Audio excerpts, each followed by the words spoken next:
Hey young carpenters, doing that slate line shingle that I'm telling you about. And it's important to keep these tabs lined up nice going up the roof if you want a nice looking roof in the end. Also your exposure, you want nice straight lines when you look back from a distance. You don't want to see this going on, okay?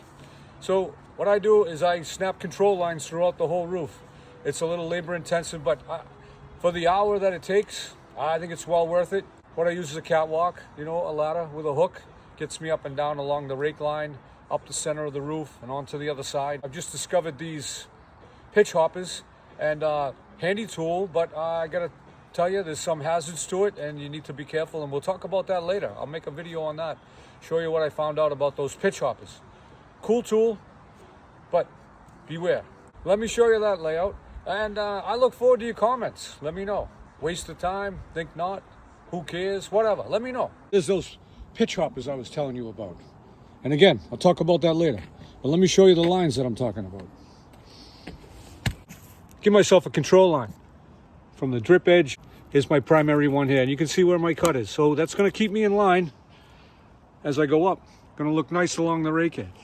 So my exposure is 7 1/4. Factory suggests 7 1/2, but I don't like this round bit showing here. So I'm holding it at 7 1/4.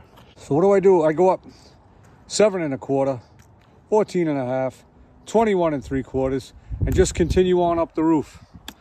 Give myself a little mark. And then I do the same in the midway.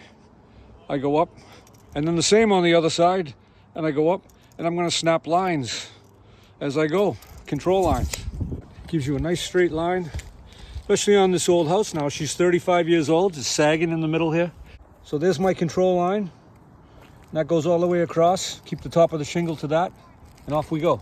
Okay, so with the help of the pitch hoppers and the catwalk,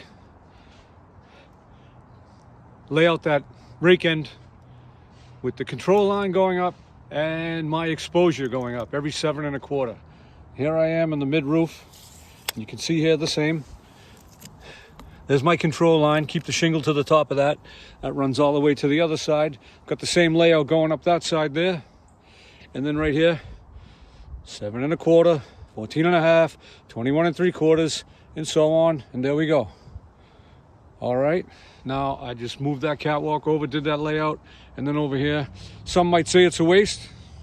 I think not. Okay. So working alone, it gets a little labor intense. Things get a little messy, but here we are. I'll get there.